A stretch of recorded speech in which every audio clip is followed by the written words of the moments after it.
कई बार तुम सोचते हो ना कि तुम्हें गुस्सा आ जाता है और उस गुस्से में तुम कभी कभार कुछ ऐसे शब्द बोल देते हो जो तुम कभी नहीं बोलते हो। कई बार गुस्से में तुम ऐसी बातें बोल जाते हो जो तुम्हें नहीं बोलनी चाहिए। उसके बाद फिर तुम बैठकर सोचते हो कि कहीं ये चीज़ तुमने गलत तो नहीं बोल दी, कहीं ये बात तुम्हारे बाबा को बुरी तो नहीं लगेगी, कहीं ऐसा तो नहीं है कि तुम गुस्से में कुछ ऐसा बोल जाते हो जिसकी वजह से बाबा भी नाराज़ हो सकते हैं। तो मैं तुमसे एक बात कहता हूँ, तुम इंसान हो, मुझे पता है इंसानों को भी गुस्सा आता है। गुस्से में कई बार कुछ ऐसे शब्द निकल जाते हैं जो नहीं निकलने चाहिए।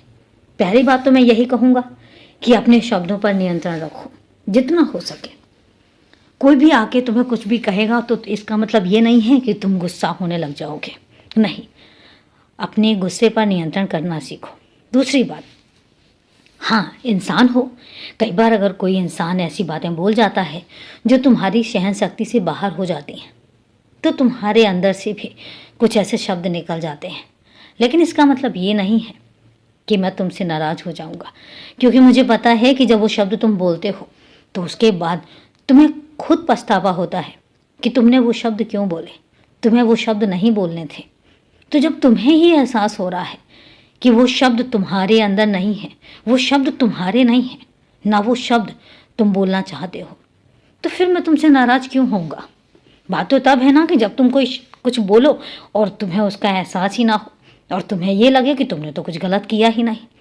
लेकिन जब तुम्हें खुद अपनी गलती का एहसास हो जाए तो फिर मैं नाराज़ नहीं होता, क्योंकि मेरा तो मतलब ही और मेरा मकसद ही यही है कि तुम्हें अपनी गलती का एहसास होना चाहिए।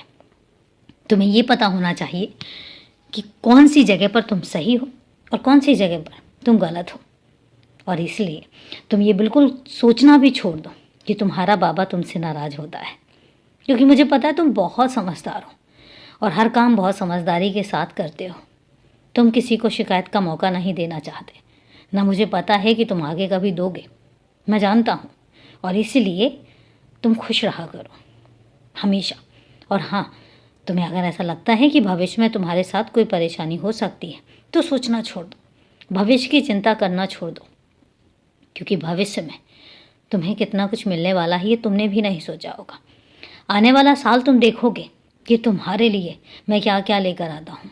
अभी तो शुरुआत है, बस देखते जाओ और खूब मुस्कुराओ। अपने परिवार के साथ खूब खुश रहो, हमेशा खुश रहो।